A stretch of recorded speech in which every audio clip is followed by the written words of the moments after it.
Om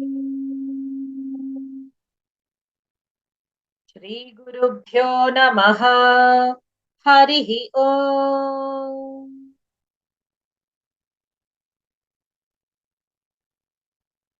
I hope you had a good experience writing down all those activities, and I hope it has helped you in your spiritual journey in finding out the real purpose of your life. Now let's proceed with the next set of verses today. न जातु नासं न त्वन्नेमे जनाधिपाः न चैव न भविष्यामः सर्वे वयमतः परम्. In the previous verses, I think we had this thought, something about we are eternal. So Krishna tells Arjuna that whether it is Bhishma, Drona, all these people, they are eternal, he says.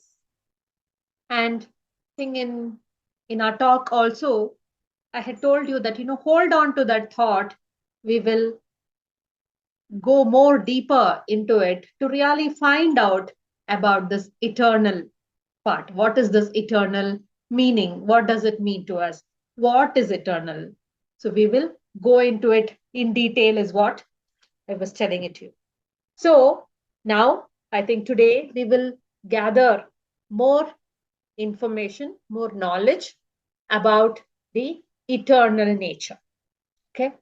So here it says that there was never a time when I was not, nor you, nor any of these people who were here. That is, there was never a time when I was not. That means I was always there. You were always there. All these people were always there. There will never be a time when we shall cease to be. There can be never, it is not possible for us to stop being. So here, again, the first thing that is which is telling it is, the first thought which comes in is, then we are eternal in nature. So now what is this eternal? That means, but death does happen to us. Yeah. So our body is being either, cremated or buried or whatever ways to dispose of. This body does not also exist. So, or it ceases to exist. But here, Krishna says, we don't cease to be. We will always be there. So now there is this confusion, right? So let's look into it a little more detailed manner. So to understand it, we'll go through different, maybe stories or, people's words to really understand, so that, with examples, I think we understand better. Okay.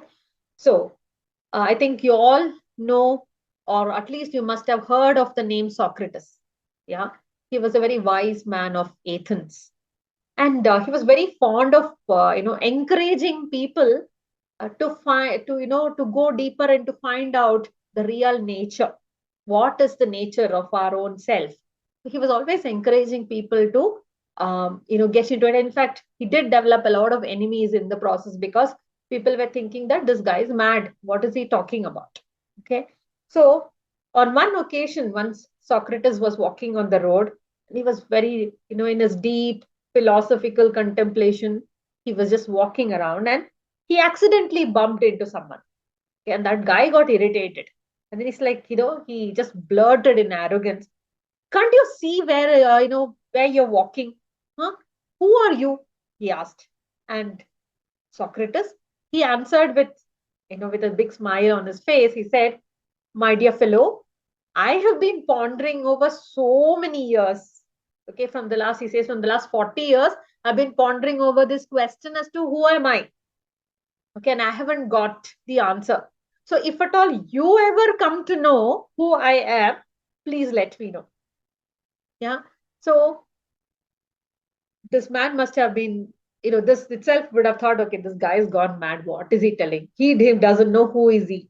So normally, when do we say in this materialistic world, when we say, I don't know who I am, that means there's something wrong with you.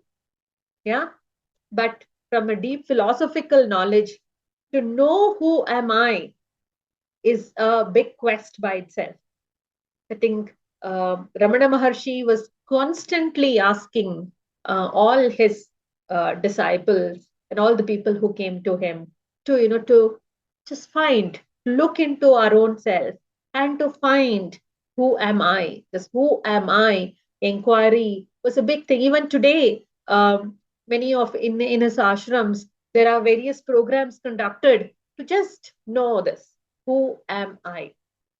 Okay. Sounds very simple, but I can say that, okay, I am so and so person, I am so and so, I hold this kind of position, I work for this particular thing, I have this family, this is my surname, my family name, everything you can say, but for all these, you is something which we really need to be looking at. So, in the Vedic tradition, where the divine knowledge was imparted, it used to always begin with the knowledge of the self. Okay, so, the same approach is what Sri Krishna is trying to take in Bhagavad Gita. Okay, so this kind of information is something which is very profound. Okay, so he begins by Sri Krishna begins the whole of this Gita by explaining that the entity that we call the self is really the soul, the Jivatma, not this materialistic body. And it is that particular Jivatma is eternal. Okay, so the body can perish, the body is mortal, but there's something which is always there, which is always existing, and which never ceases to exist. That is the Jivatma. Okay, and so when the Jivatma is eternal, even the God himself, Paramatma, is also eternal. So once I identify with the true nature, then I am no more this body, and therefore I cannot be destroyed. This body can perish, this body can be destroyed, but there's something which is inside me, which is eternal, which can never get destroyed. That is the Jiva. So that is why what he was trying to tell, Sri Krishna was trying to tell Arjuna that Drona, Bhishma, all these people are not, it's not that you kill them, they cease to exist. They will still exist. This body will cease to exist, but they will not cease to exist. We will go in more detail. I know it sounds okay, little bit, but then we still haven't got the complete grasp of it. You have not got the hold of it completely. So we will go in a little more detail. Sri Krishna, he clearly declares that all these people have not come from nothing. Okay, and after death, they will not become, they will, cease to exist. That's not the thing. So that is, neither did they come from nothing, nor will they become nothing after the death. That is not going to happen, he says. We will remain. We will be eternal. We will not cease to exist. The soul assumes this body to experience these conditions and obtains multiple bodies and goes through various experiences before we attain liberation or moksha. So there is no such great thinker who has not directly or indirectly accepted this theory of previous births. If you take Gautama Buddha as an example, he always used to refer to his previous births.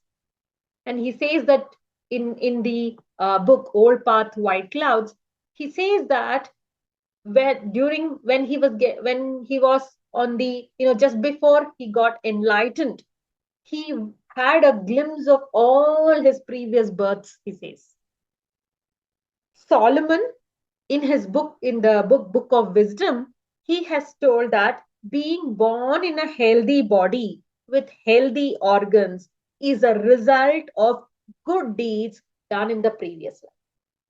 So he too accepts that there is there was life before and there will be life later. So Mozart, a very prolific and influential composer, he gives a very visible example. I think we also would have come across these kind of examples. He composed an orchestra at the age of 4. Okay, performed in front of many people when he was 5, and he composed a musical play at the age of 7.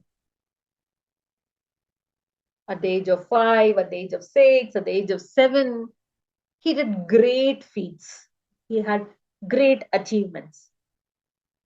Take the life of Shankaracharya. Adi Shankaracharya, when he was very young itself, he had high knowledge. So, what we also do come across, right? Small children doing something which will say, like, from where did they even learn these kind of things? Like, for example, if the child is a very good dancer, maybe the parents have never danced in their life, but we will see that the child dances so very well. From where do they get all these kind of things? So if this theory of reincarnation is not accepted, all these amazing incidents that we are seeing now, we'll have to literally throw it into the dustbin and say that these are all mere coincidences. Yeah, we don't have answers to that, right? So there is the only answer that we have is they would have brought in that samskaras. So there was something which they have been, they have brought in, and that is what is driving in this particular life. So when the Lord says we are not going to perish, Arjuna, being a very ordinary man like you and me, he could not take these words properly. He didn't understand it also. So he, with a very questioning look, he looked at Sri Krishna, saying that not really able to understand.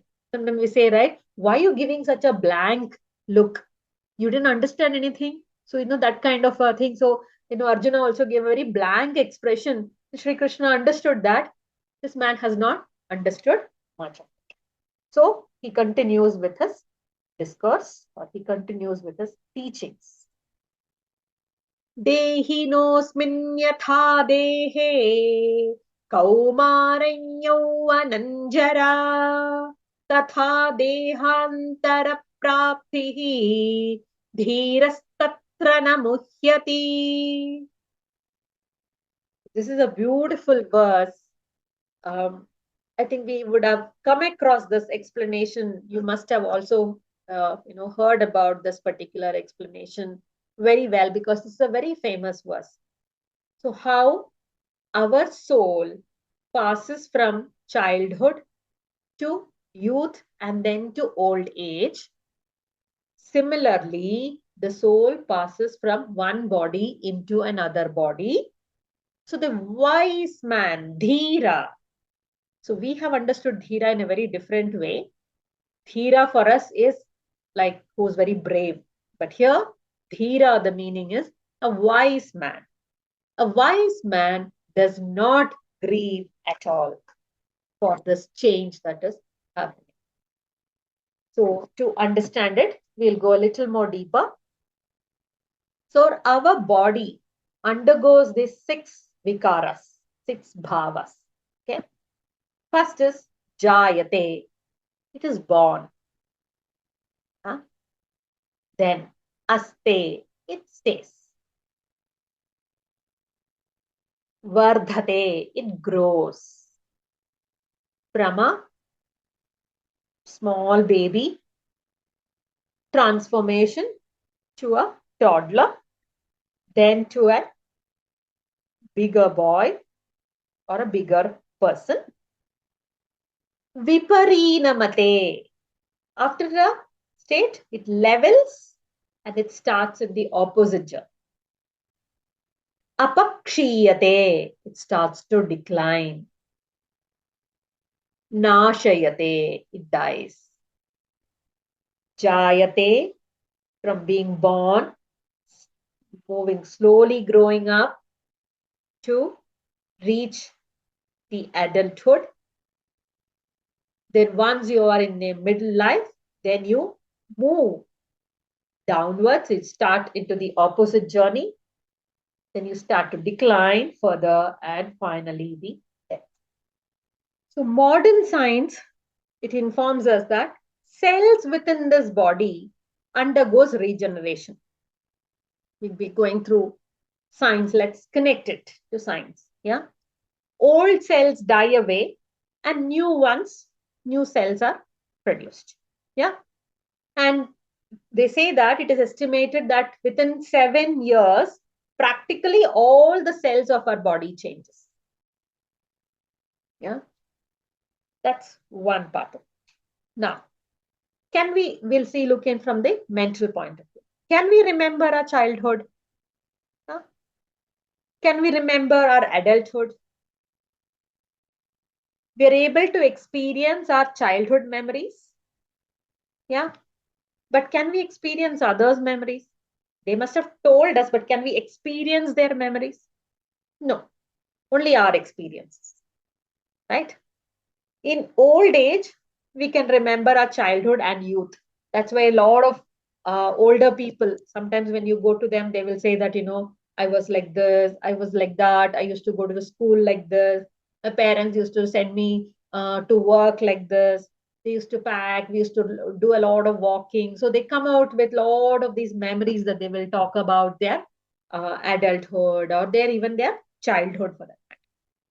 So at the end of childhood comes teenage, and then adulthood, then old age. So it is clear that in old age, the person does not have both the states of childhood and teenage. They have the memories, but they do not have that state. Isn't it? The body has changed. Yet he can remember the experiences gained in those days. I'm not in the state, I'm not in the state of my childhood now, but I do have the memories of my childhood, right? So it is proved by the law of memory that there is something in the individual which is unchanging in these states, which receives and remembers the experiences through that body of child and youth. See, the cells have changed. New cells have come in. So ideally, we can say that, our childhood body is no more there with us. Our teenage body is no more there with us. We know that we cannot experience others' memories, I told you. So since we experience only our memories, we know that there is something in us which has not changed. That is why we are able to get back all those memories. Yes? Clear till here? Now let's look at it a little more deeply. This change in our body, yeah, from childhood to teenage to adulthood to middle age and maybe also older age later for some of you, or some of you are already in your old age, whatever you are, whichever stage we are in. Now, this change in our body, the death of childhood is the birth of teenage. Can we become a baby and a teenager at the same time? No, it's not possible, right? We lose that baby formation and we, stand upright. And then we start growing, right? So there is the death of the childhood, which gives the birth of teenage. The death of teenage gives the birth of youth, and the death of youth gives the birth of old age. So when we change from one state to another state, we are living out these things. Do we mourn these deaths? No, we don't. But in fact, rather we celebrate it, isn't it? What do we say? 16th birthday, 18th birthday, 50th birthday, 60th birthday. We celebrate it. We celebrate as we move out of that phase. That phase is over. So ideally, It's the death of that. That is why something else comes in, isn't it? So, using this personal experience as an example, Sri Krishna is trying to explain to Arjuna that the wise man, Dhiraha, does not grieve when the soul leaves one body and enters another. Just like how there is a transformation from baby to teenage to adulthood to older age. Similarly, so from older age, it's like the cycle is continuing again. So from older age, as we die, we get a new body and then we are born again and then we stay, then we grow, then we start declining and then we die, again we are born and then the cycle continues.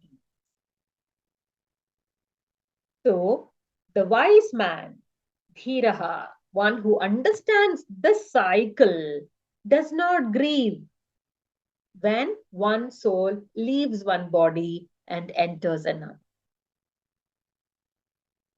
So therefore, there is no fear of death for a dhira. That is why it is dhiras tatra namuhyate. Dhiraha, one who has dhi. Dhi means buddhi, the right discrimination. Remember Viveka, the right discrimination. We do not mourn the death of childhood because we know that we continue to exist.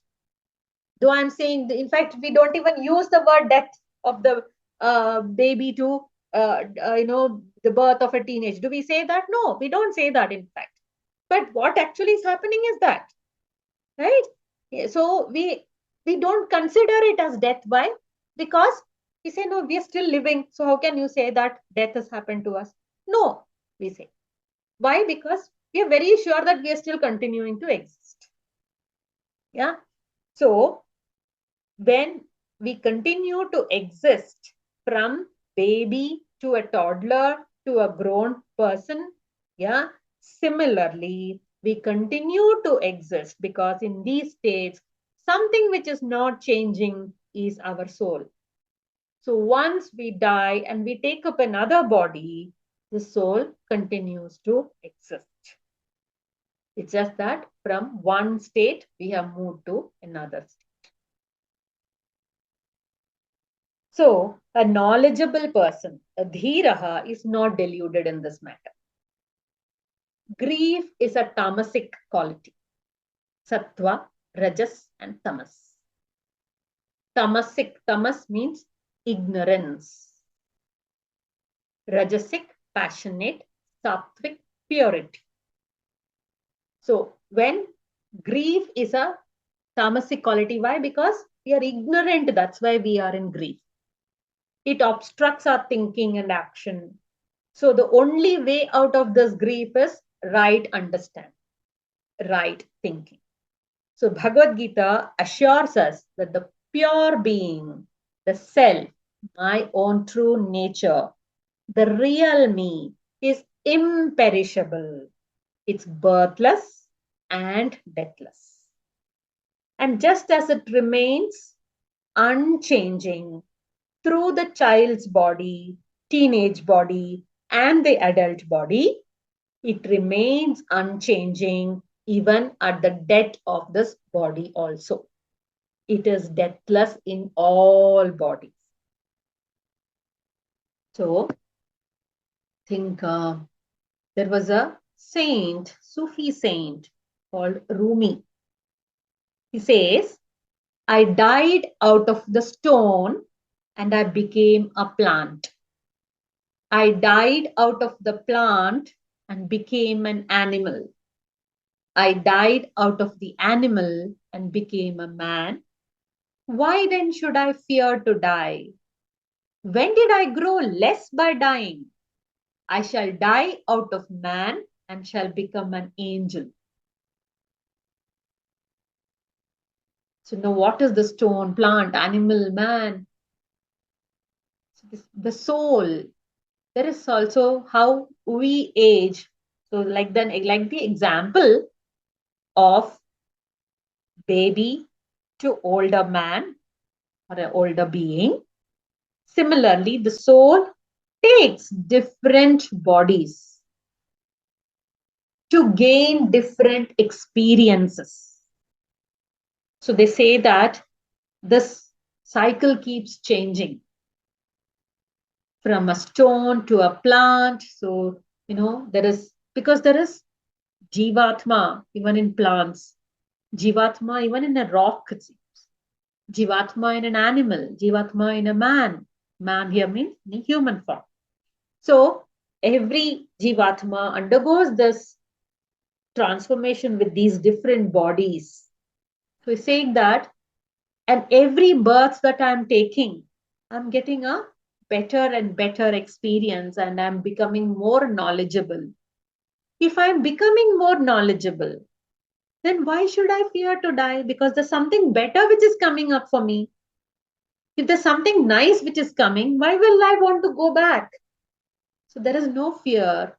Why should I grow? Because I'm not growing less by dying. I'm growing up by dying because I'm going to get a better experience. I'm going to become more transformed. So why should I fear to die?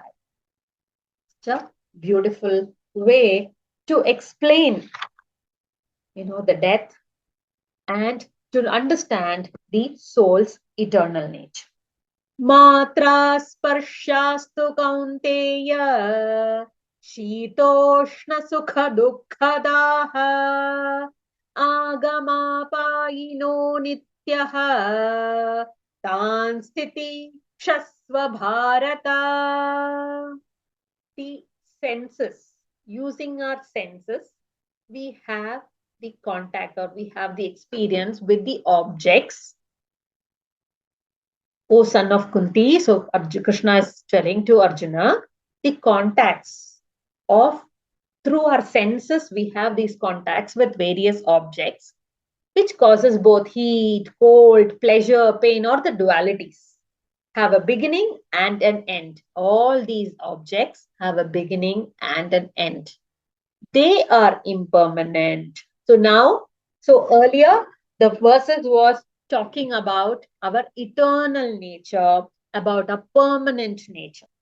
Now Shri Krishna is explaining which of it is. So like how the soul is permanent, the objects that we are seeing around, those are impermanent. So now he goes to explain the other side of the story.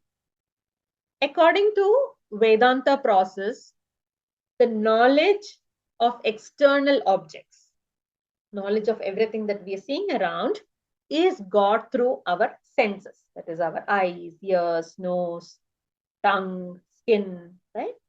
Using all these, all our indriyas, we are able to understand or experience these objects. So these senses, the eyes, all ears, nose, all these are our instruments through which the living entity perceives these objects and knows them. So we're able to understand that, okay, there is a book, there is a pen, there is a wall. Yeah, all these we're able to understand because of our senses. So these senses, through the senses, so the senses become the instruments for us, for the self, to perceive these objects. Yeah. Now, these objects can give different experiences to different persons. Yeah. To give you a very nice example, a mobile phone, yeah, for us, for an adult, it can be for maybe work purposes, to make calls, to understand certain things, to browse through it, to listen to music, whatnot. Suppose the same thing is being given to a baby. What will this baby take this as? Will it think that, oh, this is an expensive object? We can do these things, and with this nothing. For that baby, just that light coming or the ringtone have coming in or hearing the ringtone, the baby will think that this is a toy, right? So the same object gives two different experiences for two different people. Yeah. So the reason for two different experiences, through the same object is the difference in the mental structure of these two persons.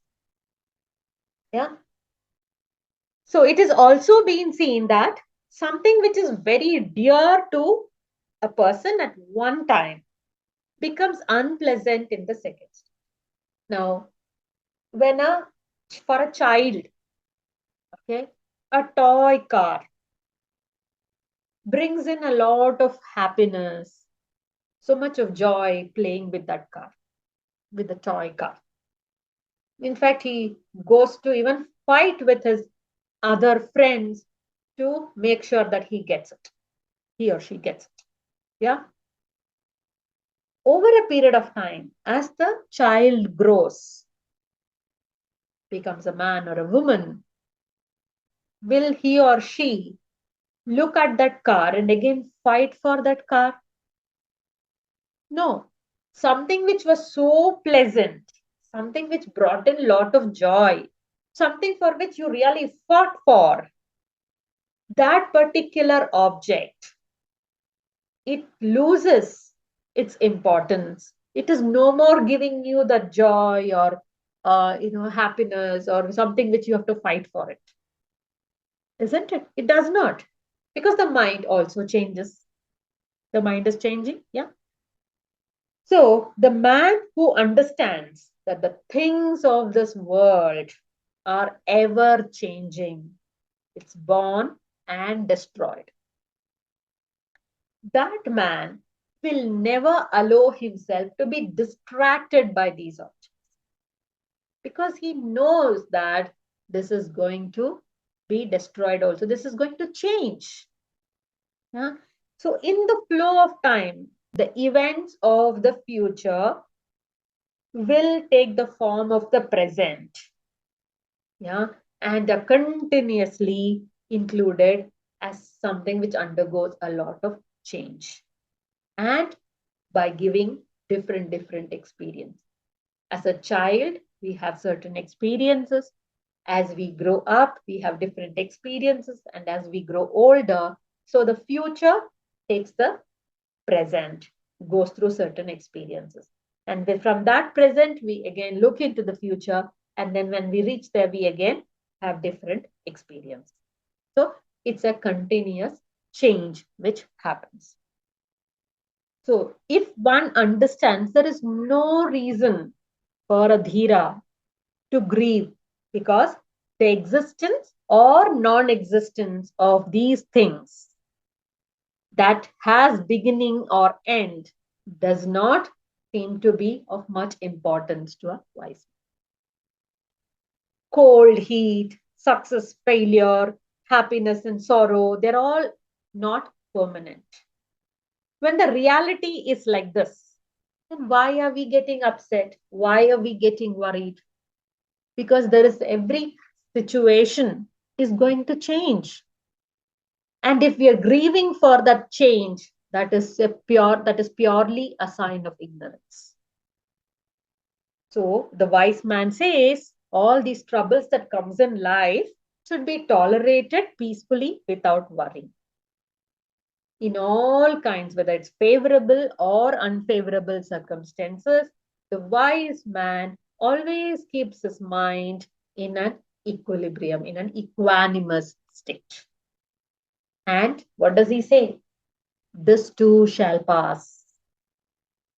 That reminds me about a story. So there was a king, and he called all his wise men in his empire. He called them. And he said, he asked them, oh, you people are very wise rishis who are so knowledgeable. Can you give me one mantra? Yeah. Or any suggestion, whatever is your piece of advice, one particular thing. But that particular mantra or that particular affirmation, whatever is that, should work in every situation, in every circumstance, in every place, and at every time.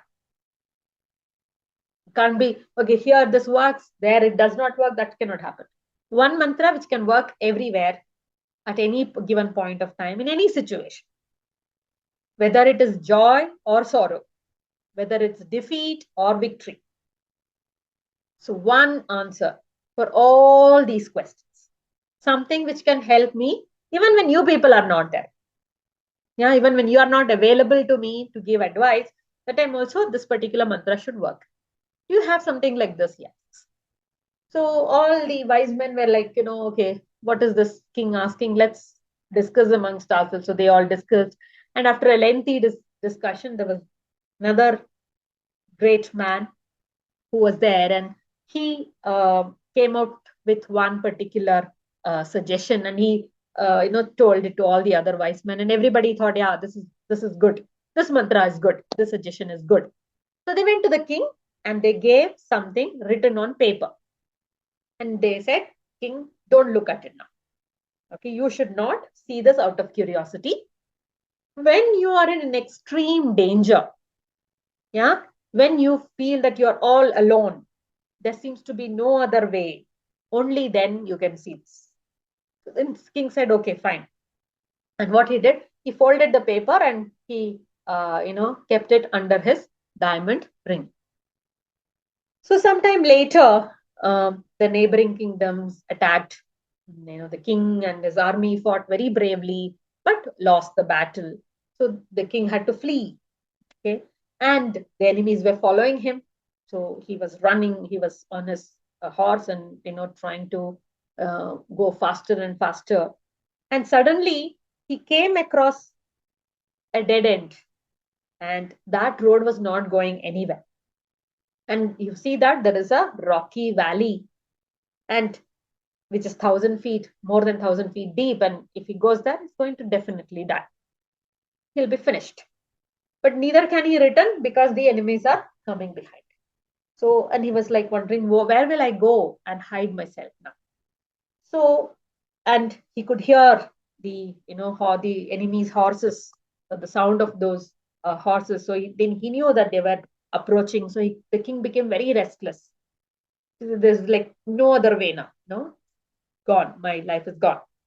And then he saw suddenly he saw the diamond ring, and it was shining. And then he thought, okay, let me just see what is something which I've hidden and kept, right? Let me see this. And he opened it and he read it.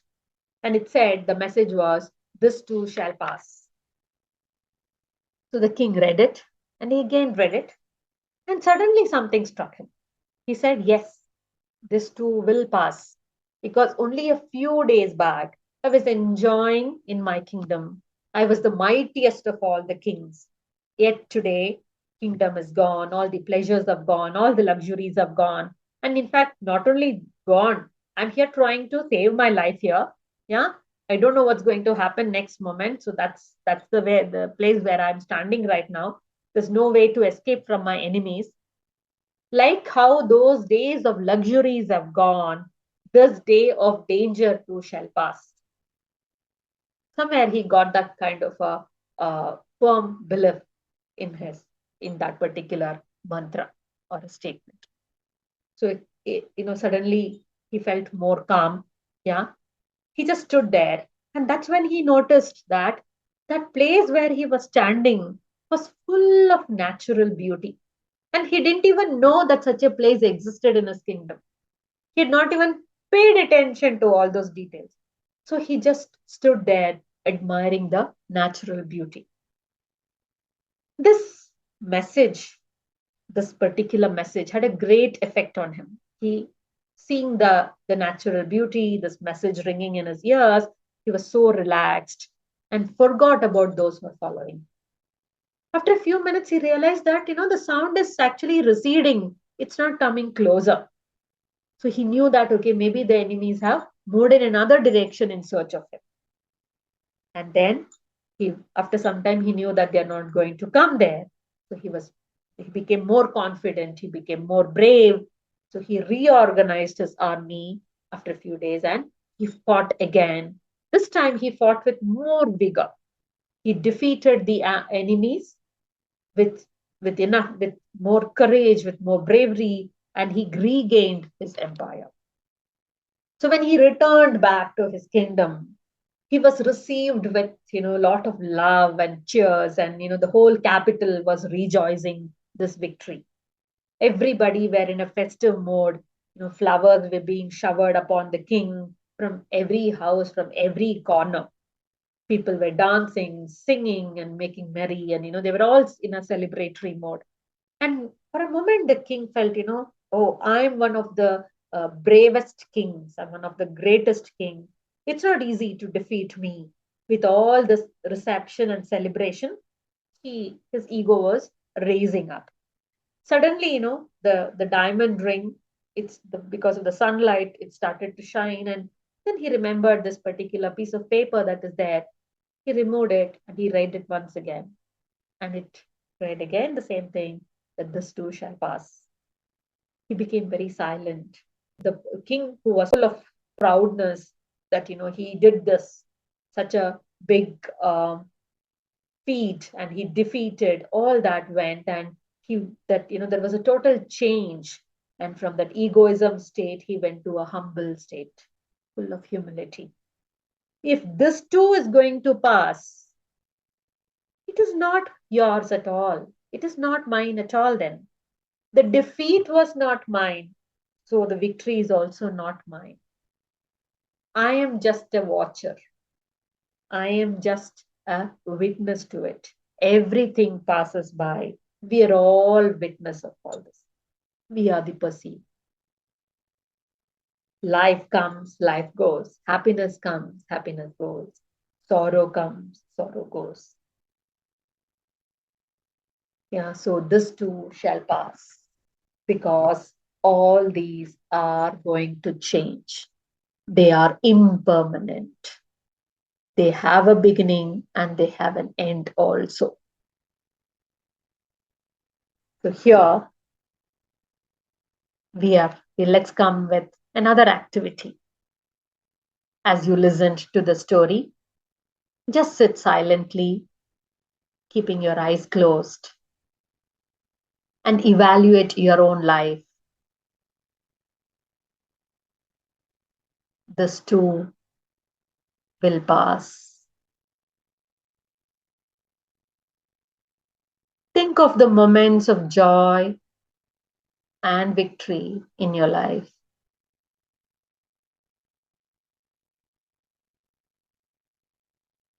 All moments of joy, all moments of achievements and victory.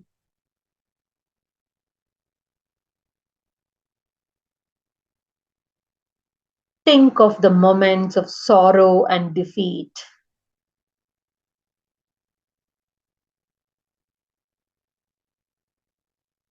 Are they permanent?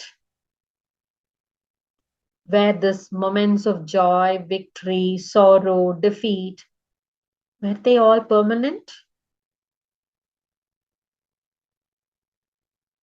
They all came by and passed away too.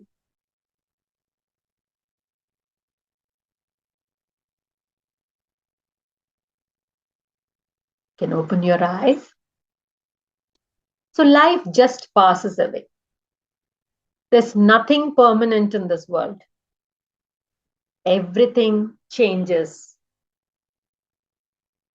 Only change is constant. Think over it from your own perspective. You've seen so many changes, isn't it? You've survived setbacks, defeats, sorrows, happiness. All have passed away.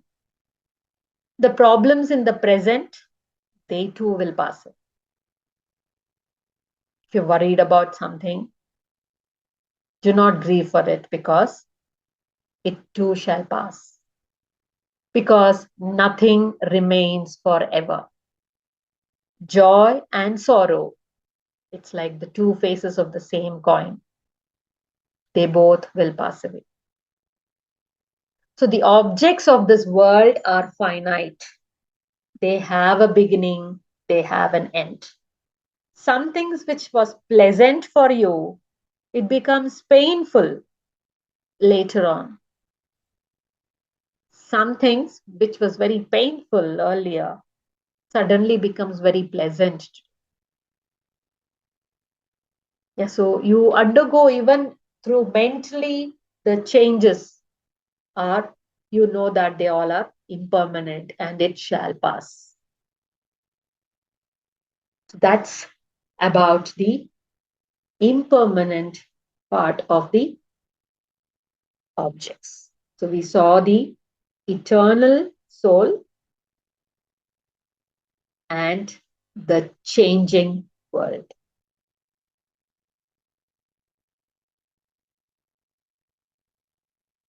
यं हि न व्यथयन्त्येते पुरुषं पुरुषर्षभा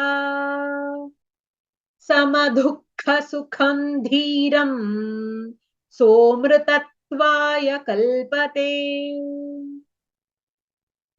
So the dhira, whose soul is unmoved by these changes, who accepts all the dualities with an equanimous mind, only he is fit for immortality. Only he is fit for moksha. He is fit for liberation. A lot of people come and say, my wish is to attain moksha. We all tell this. I've seen so many people telling this. But we need to find out, am I behaving with equanimity? Have I accepted all these dualities with equanimity? Only then I'm, that's a big prerequisite that we have. If not, we failed. We cannot attain moksham then. So it is important. This particular verse is very important here. Tolerating happiness and sorrow equanimously or peacefully is titiksha, which according to the Upanishads is a very essential quality for self-realization. Moksha, amritatva, dhiram so amritatvaya kalpate. So only amritatvaya comes to the dhira, one who is knowledgeable, one who does not grieve for the impermanent nature of the world. So what is this titiksha? I think we have seen that in Sadhana Chatushraya. Let's just look at it once more. Viveka, Vairagya, Shad Sampat, Mumukshutva. That was the Sadhana Chatushraya. In that, the Shat Sampat was Sama, Dama, Uparati, Titiksha. Yeah, state of endurance and tolerance. Then Shraddha and Samadhana. Yeah, this was the Titiksha word, where the tolerance or being equanimous, being in a state of equanimity is Titiksha. So when we hear the word moksham, immortality, is the immortality is not for the body. It's not for the gross body. The body, mind, and intellect, and all the experiences gained, they are all mortal and impermanent. But since we identify with our body, mind, and intellect, we feel sad. We feel sad or happy with their birth and death. The meaning of immortality is that a man who recognizes his eternal self, he does not grieve for the impermanent experiences, even when we are living in the midst of it. He does not forget his true nature. So through Gita, Sri Krishna wants to tell us that using this temporary life, that is our body, mind, and senses, okay, this through this impermanent body, mind, and senses, use this as an instrument for attainment of perfection, not the bodily perfection, the perfection of the soul. The meaning of titiksha is not to tolerate what is happening in a depressed mood. So the moment we say endurance or tolerance is, oh, it's paining very much and I'm in great pain, I will tolerate it somehow. Yeah, that's not what titiksha is here. It's been very specifically said also that a man whose mind remains equanimous in the dualities is entitled to moksha. What we saw, right? Dhiram so amritatvaya kalpate. So here it's not the patience of a hopeless person. Okay, it's a better understanding of the changing nature of this world. This too shall pass. That is what we need to understand. Not, holding it and then, maybe, say with patience that, okay, it will pass, it will pass, it will pass. No, being stressed and saying it will pass does not work. Then we are not equanimous. Understanding that this is also going to pass, so let me remain calm. If one can be in that state, then he is fit for liberation or moksha. So a wise man, dhira, he has the ability that he does not get overjoyed in the happiness, neither he gets very sad during in his sorrow. But we have both of this, isn't it? We feel either very happy or we are sad. We go through these extreme dualities in our life. As long as we have this extreme attachment with this body, we cannot separate ourselves from the pains in it. So we will become distressed. The only way out is to understand it, not just by logic, but to with practice, with swadhyaya, with self reflection. We keep understanding that this is not me. I am not this body. So this is impermanent. There is something which is permanent, and this body, this mind, our senses, all these are instruments through which we experience certain things. That's all. The soul, which is there, is permanent and is eternal in nature. Only when we are able to be in a state of equanimity, understanding the dualities, then we can proceed further. We are fit to go towards the divine, to be one with the divine, to be in a state of bliss, to be in permanent bliss. Only that is possible when we have an equanimity, if we are in equanimity. Let this thought remain with us and understand and reflect upon. So, this is not something which we will be able to understand it just now. We will not be able to. It takes a lot of practice, it takes a lot of self reflection.